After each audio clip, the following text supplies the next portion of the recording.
화면 잘 보이시죠? 네. 그래서 제가 오늘 이제 말씀드리고 싶은 건 AI 시대, 결국에는 멘탈력이 굉장히 중요해질 것이다 라는 것이 저의 생각입니다. 그래서 멘탈력과 관련돼서 여러분에게 어떤 새로운 영감을 좀 드리고 제가 연구했던 것도 나눠드리고 그리고 제가 실제로 다른 이제 타 사이트에서 유료로 판매하고 있는 교육 프로그램의 일부도 여기서 다 공개해 드릴 예정입니다. 어, 현재 뭐 아까도 제 소개를 해주셨지만 뭐 간단하게 제 소개를 보시면요. 현재 대한민국에서 최연소 마스터 코치고요. 저 자격증은 전 세계 이제 인증된 코치들이 7만 5천 명 정도 있습니다. 그 중에서 이제 전 세계로 따지면 제가 4,500명 안에 들어가는 사람 중에 한 명이란 뜻이고요. 대한민국에서는 23명 중에 한 명입니다. 네, 한국에 저 자격증 갖고 있는 사람 23명밖에 없습니다. 네. 그리고 현재 저는 라이프 코칭 센터 행복공방과 코치들을 또 교육하는 코칭 온스쿨이라는 두 개 회사를 운영 중이고요. 그동안 이제 사람들을 만나서 1대1로 도와주고 그들의 성장을 만들어낸 시간들이 올해 3월을 기점으로 4,600시간이 넘어갔습니다. 13년째 지금 하고 있고요. 유데미라고 하는 미국에서 거의 제일 크다고 할 수 있죠. 온라인 VOD 강의 사이트가 있어요. 아주 오래전에 생긴 사이트인데 그곳에 제가 멘탈력, 멘탈 트레이닝 관련된 VOD 강의가 업로드 되어 있는 강사이기도 하고 3,800시간이라는 코치들을 교육하는 이제 책을 쓴 이제 저자이기도 합니다. 그래서 뭐 그동안 저에게 코칭을 받았던 사람들이 어디 소속인지도 아래 살짝 밝혀놨고요. 지금 여기 OX 퀴즈를 하나 보여드릴게요. 우리 보고 계신 분들 한번 가볍게 한번 읽어보시면서 나는 몇 가지나 해당되는지 한번 답을 해보실까요? 그 마음속으로 이렇게 이제 OX를 이제 해보면 되는 거죠. 네, 그죠? 네. 네, 네. 두통과 피로감, 불안과 짜증.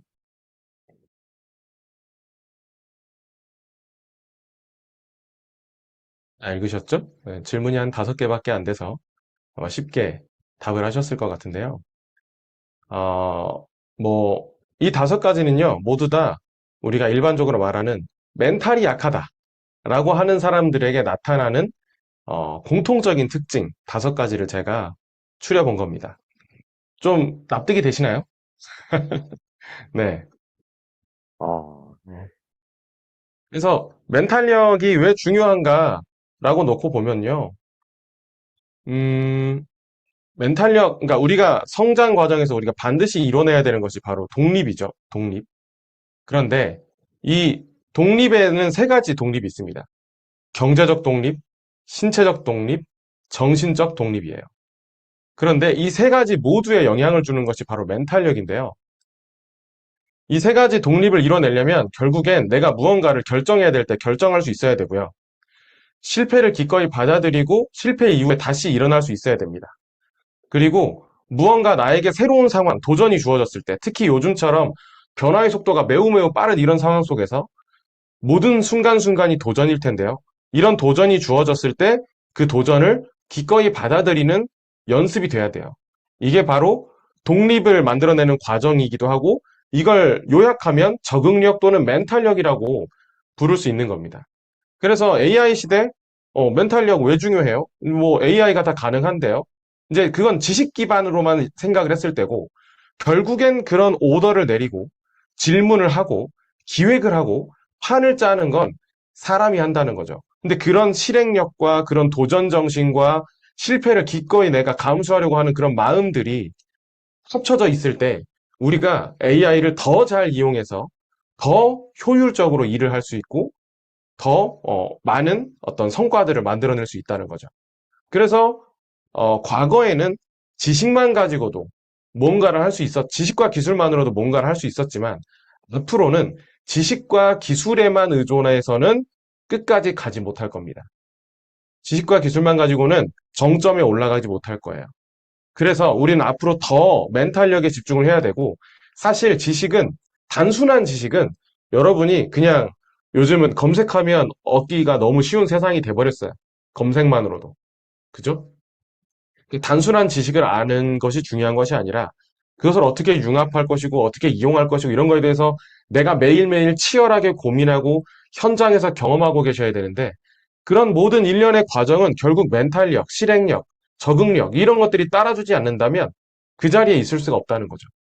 앞으로 그게 있는 사람과 없는 사람이 훨씬 더 극명하게 갈리는 모습들을 계속해서 보게 되실 겁니다. 그래서 저는 멘탈력이 더 중요하다고 생각하고요. 그래서 멘탈력이 있으면 뭐가 달라지는가? 한번 간단하게 정리를 해봤는데요. 일단 첫 번째는 변화하는 상황에 대처하는 능력이 생깁니다. 압박감이나 이런 상황 속에서도 내가 침착함을 유지하면서 더 유연하고 더 자신감 있는 대처를 할 수 있는 능력이 생기실 거예요. 그러면 자연스럽게 우리가 자신감이 생기실 겁니다. 어떤 새로운 상황에 도전을 해야 되는 상황 속에서 개인적인 도전도 될 수 있고요. 여러분의 커리어, 직업, 직장에서도 많은 도전이 있을 수 있겠죠. 그런 상황 속에서 더 큰 자신감을 갖고 당연히 더 큰 성공도 경험하게 되실 겁니다. 그리고 의사결정 능력이 생겨요.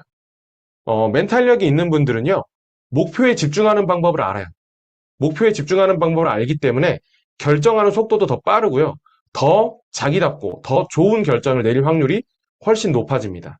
그러고 그 결정들의 방향성이 명확한 목적성, 방향감을 유지하면서 계속해서 연결되기 때문에 그 의사결정 하나하나가 결국엔 내가 원하는 지점에 도달할 수 있는 힘을 만들어주는 그런 의사결정력이 생긴다는 거죠.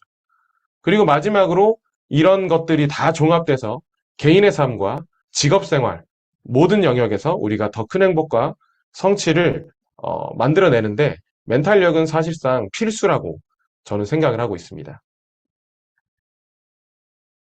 그래서 멘탈력이 뭐냐라고 정의를 좀 내려보면은요.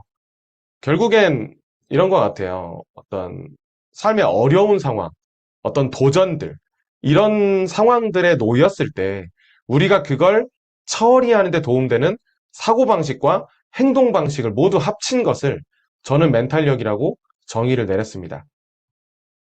사고방식과 행동방식 모두를 합친 겁니다.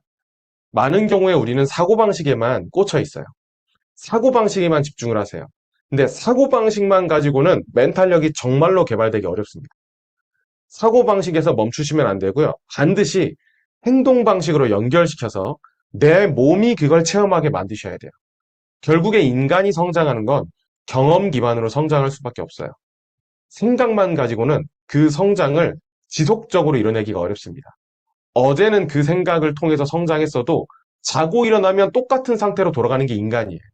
그렇기 때문에 그 상태로 놔두면 안 되고요. 반드시 내 몸이 경험하게 해야 돼요. 그래서 제가 정의하는 멘탈력에는 사고방식에서 그치지 않고 행동방식까지 영역을 조금 더 확장을 해놨습니다. 그래서 멘탈력이라는 거 이제 저렇게 보면 너무 좀 추상적인데 그래서 제가 좀 세부 영역으로 세 가지로 나눠봤는데요. 일단 멘탈력을 구성하고 있는 세 가지 하위 요소는요. 첫 번째가 이제 긍정적 태도입니다. 어떤 상황이 어려울 때, 불편할 때, 힘들 때에도 긍정적인 거, 좋은 거, 할 수 있는 것에 집중할 수 있는 능력이죠. 그다음 두 번째는 집중입니다. 여기서 말하는 집중은요, 내가 어려운 일을 하고자 할 때, 또는 내가 해야 될 일을 하고자 할 때, 주의가 산만해지거나 낙담하지 않게 나를 스스로 조절하는 능력이에요. 근데 여기서는 이제 나만 조정하는 것이 아니라 내 주변의 환경을 조절하는 능력까지 포함이 됩니다. 제가 이제 강의 뒤편에서 또 말씀을 드릴게요. 그다음 세 번째가 좌절에서 벗어나고 내가 포기하지 않는 것이 이제 세 번째 요소입니다. 그래서 회복력이라고 제가 이름을 지었는데요. 뭐 다른 이름으로 뭐 회복 탄력성이라고 부르기도 하죠. 근데 이 회복력 역시 중요해요. 왜냐하면 우리가 무언가를 해나가는 과정에서 실패는 당연히 겪는 거거든요. 이 다이슨 청소기를 만든 이야기 잘 아시죠? 5727번의 프로토타입을 거쳐서 5728번째, 제가 숫자를 정확하게 기억하고 있는지는 모르겠지만 5000회 이상인 건 확실해요. 그래서 그 5728번째 청소기부터 판매가 됐다고 이야기를 해요. 그래서 그렇게 여러 번의 실패를 경험하고도 다시 일어나서 포기하지 않고 그걸 계속해 나가는 능력. 이런 것들이 결국 멘탈력을 구성을 한다는 뜻입니다. 아주 중요하죠. 뭐 저 역시도 제가 4,600번 이상 코칭을 했다고 아까 말씀드렸잖아요. 그게 1대1 코칭만 이야기해서 그렇지 제가 1대 다수를 코칭한 것까지 포함하면 5,000회가 넘어갈 건데요. 제가 5,000회가 넘어가는 동안에 그게 다 만족스럽진 않았어요. 저도 역시 그 앞에 있는 한 500여 시간을 제가 지우고, 이야기하는 데는 그 500여 시간이 제가 나중에 돌아봤을 때 썩 마음에 들지 않았기 때문에 저도 그걸 지우고 이야기를 합니다. 근데 그런 실패 경험을 했을 때 어떻게 되느냐, 그 다음에 어떤 선택을 할 거냐가 인간한테는 아주 중요한 영역이에요. 근데 그런 실패들을 자연스럽게 받아들이면서 앞으로 계속 나갈 수 있는 능력이 결국에는 멘탈력을 구성하는 요소 중에 하나라는 거죠. 이런 것들이 있을 때 우리가 지속적으로 뭔가를 도전하고 끊임없이 만들어내고 하는 것들이 자연스럽게 이루어지실 겁니다. 자, 그래서 멘탈력을 기르는 그런 방법은 뭐냐? 아주 쉽게 제가 고민하다가 만들어낸 세 가지가 있는데요. 첫 번째는 용기를 내셔야 돼요. 그러니까 용기라고 하면 많은 분들이 그 용기 있는 사람들이 하는 것처럼 생각을 하는데요. 그 사람들은 용기가 있어서 그 선택을 한 게 아니에요. 그냥 그 순간에 용기와 연관된 행동을 선택했을 뿐이에요. 그러니까 선택의 차이입니다. 단순한. 어떤 성품의 차이가 아니에요. 그러니까 누구나 가질 수 있는 겁니다. 용기를 선택하시고 그 용기를 바탕으로 결단하세요. 무언가를. 결단을 한다는 것은요. 내가 결단하지 않은 나머지 영역을 포기한다는 것과 같아요. 보통은 결단을 하지 못하는 이유 중에 한 가지가 둘 다 잡고 싶어서일 때가 아주 많습니다. 제가 이제, 어, 현장에서 저는 이제 보통의 사람들, 이 성공하는 것들을 돕는 걸 가장 좋아하는데요. 제가 만나보면 결정하지 못할 때 제일 큰 거는 이거예요. 이것도 갖고 싶고, 이것도 갖고 싶고, 이것도 좋아 보이고, 이것도 좋아 보일 때 결단하기 굉장히 어려워하시더라고요. 그래서 이런 순간에 결단을 한다는 건 내가 선택하고 나머지를 끊어낸다라는 것과 같다. 이런 것들을 반드시 하셔야 되고요. 하시고 나서는 이 내가 선택한 것에 대해서 책임을 지셔야 돼요. 여기서 책임을 진다 하면 단순하게 그냥 내가 책임감을 느낀다 이 정도 수준이 아니고요. 내가 이것을 통해서 얻게 될 결과도 내가 책임지지만 이 과정에서 내가 경험할 좋은 것, 나쁜 것 모두를 내가 책임진다는 거예요. 사람들의 시선도 내가 책임을 져야죠. 예를 들면 저조차도 그래요. 제가 13년 전에 이 라이프 코칭이라는 일을 시작할 때 보면은요. 모든 사람들이 안 된다고 얘기했고요. 하지 말라고 얘기했고 이거는 포기해야 된다고 얘기를 하던 사업이에요. 라이프 코칭 사업은. 한국에선 안 된다고 얘기했고 너는 너무 젊어서 안 된다고 얘기했고 성별이 남자에서 불리하다는 얘기를 했어요. 근데 저는 이걸 결단했고 그 과정에서 제가 경험해야 될 수많은 어려움들을 기꺼이 책임감을 갖고 책임지고 견뎠거든요. 그랬더니 이제 네, 23명 안에 들어간 거죠. 한국에서. 그것도 최연소로. 그래서 이게 멘탈력을 기르는 방법인데 그래서 구체적으로 제가 이 방법을 여러 개 단계로 나눴습니다. 레벨 이제 1부터 2까지 이제 레벨을 나누고 있는데 그 레벨 1 안에서도 제가 가장 많은 분들이 잘못 생각하고 있는 것 두 가지를 오늘 나눠드릴 거예요. 이건 실제로 제가 유료 강의에서 강의하고 있는 내용의 일부입니다. 많은 분들이 동기부여가 돼야 된다고 생각하죠. 공부하려면 동기부여가 돼야 돼. 뭘 하려면 동기부여가 돼야 돼. 일하려면 동기부여가 돼야 돼. 새로운 거 도전하려면 동기부여가 돼야 돼. 이렇게들 생각하세요. 근데 동기부여는 사실 환상입니다. 환상. 제가 오늘 그거에 대해서 말씀드릴게요. 제가 이 얘기를 하면 제일 많이 이야기하시는 게 이런 거예요. 애초에 우리를 행동하게 만드는 게 동기 아닌가요? 그 동기 없이 어떻게 행동해요? 이런 얘기들을 하세요. 근데 실제로 인간은 동기가 없어도 행동할 수 있습니다. 가능해요. 지금 옆에 있는 물잔, 펜을 든다고 한번 상상을 해보세요. 펜을 들었어요. 엄청난 동기가 있어서 행동한 거 아니잖아요. 내 삶의 목적성을 갖고 행동한 거 아니잖아요. 그냥 행동한 거거든요. 그리고 또 실제로 제가 많은 분들하고 대화를 나눠보면은 그거 왜 하셨어요? 그냥요. 라는 대답 진짜 많이 나와요. 그냥이에요. 그것도 그냥 하잖아요. 그런데 이상하게도 공부나 도전이나 학습해야 되는 건 자꾸 동기가 필요하다고 얘기해요. 그죠? 왜 그건 그냥 하면 안 되죠? 그것도 그냥 할 수 있는 거거든요. 한번 상상을 해보세요. 만약에, 진짜 만약에 동기가 필요 없다는 걸 내가 믿는다면, 어, 예전에 내가 그때 조금만 더 동기부여가 잘 됐으면 아니면 누가 나한테 동기부여를 잘 해줬으면 내가 그때 당시에 뭔가를 할 만한 꿈이 있고 동기가 있었다면 달랐을 거야 라고 생각하는 그 시점을 한번 잘 생각해 보세요. 만약에 그 시점에 내가 동기 필요 없어. 동기 필요 없고 행동부터 할 수 있어. 라는 걸 믿었다면 그걸 미리 알고 있었다면 지금 상황이 얼만큼 달라져 있을까요? 아마 여기 계신 분들, 많은 분들이 굉장히 큰 변화를 상상하실 수 있을 거예요. 실제로 인간은요, 열정과 동기를 가지고 행동을 하는 사람들의 비율보다 그냥 하다 보니 나중에 동기가 생긴 사람들이 2배 이상 많습니다. 70% 이상의 사람들은 하다 보면 생겨요. 그냥 하는 거예요. 동기가 있어서 하는 게 아니라.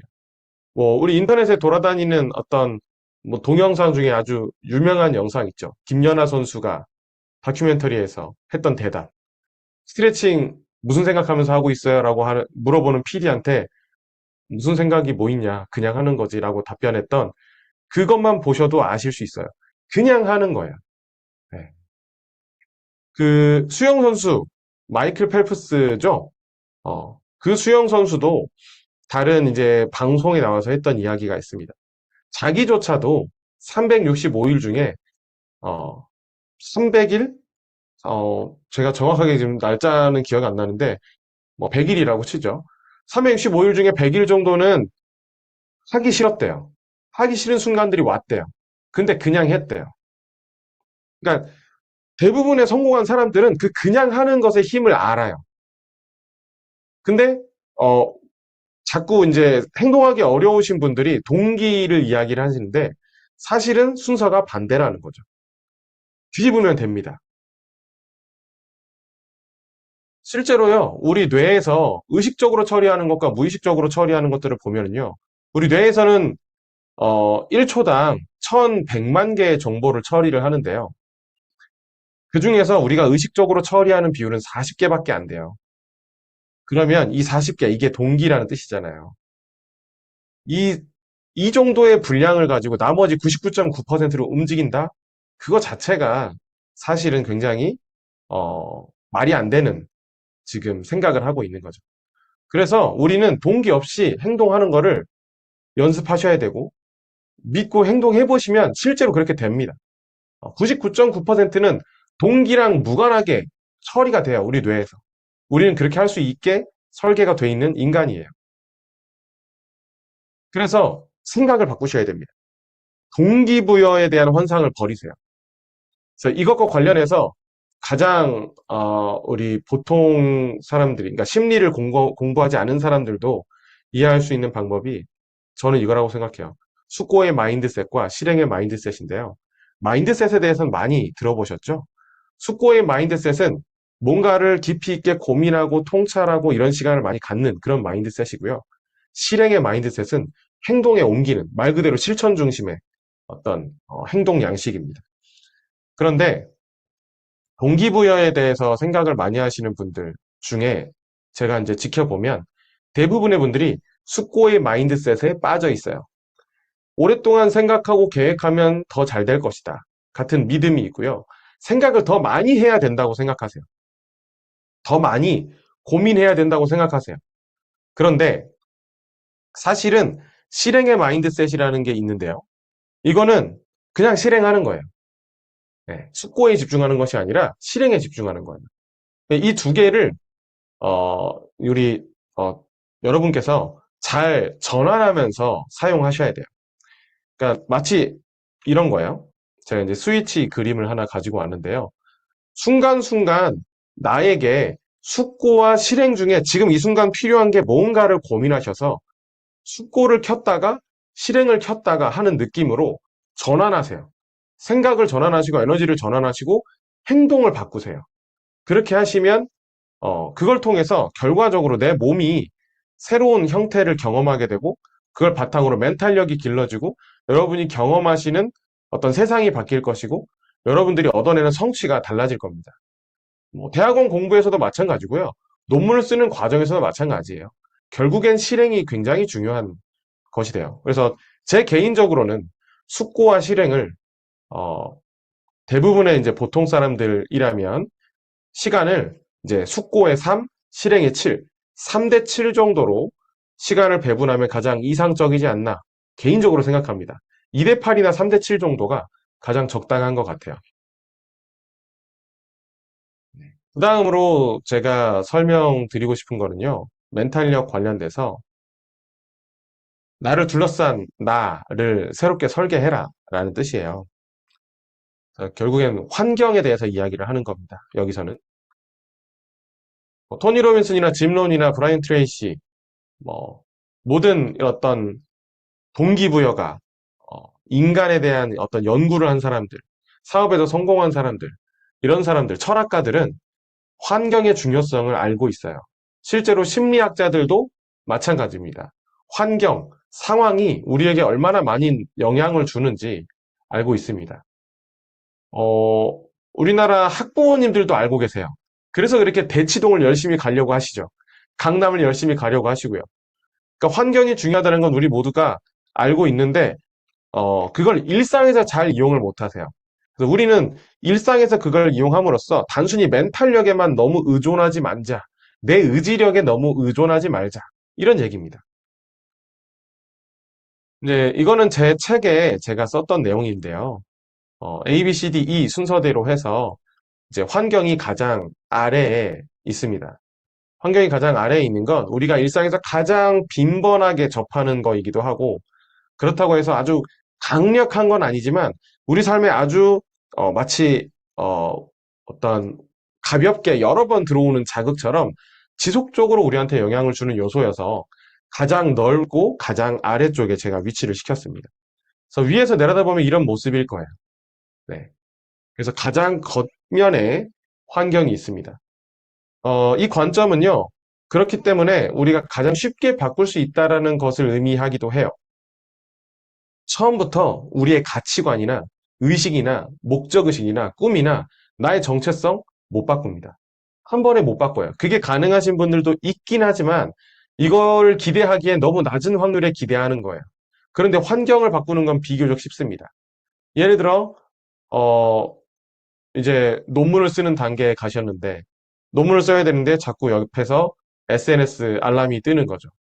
그럼 SNS를 알람이 뜨는 그 휴대폰은 나에게 환경이죠. 이 환경을 내가 그대로 놔두지 않고 이거를 나에게서 멀리 한다던가. 또는 논문 쓰는 분들 중에서 이런 분들도 계십니다. 어, 그 단계에 넘어갔을 때, 그, 어디 멀리 여행을 조용한 곳에, 한적한 곳으로 여행 가셔서 노트북 들고 여행 가셔서 핸드폰을 꺼놓고 오직 그 논문 작업에만 딱 한 며칠 동안, 일주일 동안 집중해서 아웃풋을 내고 돌아오는 거죠. 그런 식으로 환경을 설정하고 환경을 바꾸고 환경을 개선하는 것은 비교적 쉬운 노력으로 할 수 있는 거예요. 돈을 들이거나 아주 약간의 행동만으로도 바꿀 수 있는 겁니다. 그래서 환경은 세 가지로 제가 표현을 하는데요. 물리적 환경과 사회적 환경과 가장 최근에 이제 새롭게 제가 집어넣은 디지털 환경이 있습니다. 물리적 환경은 뭐 생각하실 수 있는 그런 뭐 공간 또는 공간을 구성하는 요소들을 모두 다 얘기를 하는 거고요. 그다음에 사회적 환경은 뭐 친구, 가족, 커뮤니티, 그다음에 내가 속해 있는 사회의 어떤 문화 이런 것들을 포함해서 사회적 환경이라고 부릅니다. 그다음 이제 디지털이죠. 컴퓨터, 휴대폰, SNS, 그래서 온라인 커뮤니티, 뭐 TV, 뭐 태블릿 이런 것들이 전부 다 디지털 환경이 되겠죠. 그래서 이 세 가지를 여러분이 무언가를 하는 데 있어서 가장 유리하게 설계를 하시는 거예요. 이거는 다른 거를 변화시키는 것에 비해서 가장 적은 노력으로 가능해요. 상대적으로 적은 노력이라는 거야. 그렇기 때문에 이거부터 시작하는 게 가장 현명합니다. 음, 네. 이렇게 해서 제가 멘탈력에 대해서 쭉 나누고 싶은 얘기들을 나눴는데요. 결국에는 이런 멘탈력은요, 어, 혼자서 또는 이런, 뭐랄까, 1대 다수의 강의에서 사실 기르기는 쉽지 않아요. 왜냐하면 멘탈력을 기른다라는 것은 지속적인 경험이 기반으로 쌓여야 되는 거예요. 그래서 계획하고 실행하고 피드백하고 그거에 대해서 또 나누고 지속할지 말 건지 결정하고 이런 과정들이 계속돼서 반복돼야 되는데 그러다 보니 제가 일반적으로 추천드리는 방법은 강의를 듣거나 이런 것들보다는 그런 것들보다는 어, 1대1로 이제 코칭을 받으시는 걸 가장 많이 추천드립니다. 저는 이제 티칭도 해봤고, 코칭도 해봤고, 상담도 해봤고, 멘토링도 해봤고, 그 사람을 돕는 여러 가지 방법들을 전부 다 실험해 봤어요.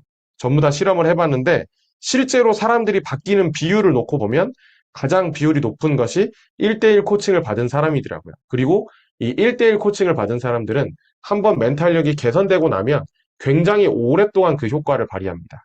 그래서 가급적이면 1대1 코칭을 꼭 받아보시길 추천드리고요. 만약에 관심 있는 분들은 뭐 카카오톡에서 행복공방 코칭이라고 검색하시면 오늘 이 설명에 오셨던 분이라고 저한테 말씀해 주시면 제가 특별히 또 추가적으로 더 할인을 해드리도록 하겠습니다. 어, 혹시 뭐 질문 있으신가요? 코치님 너무 감사합니다. 이게 지금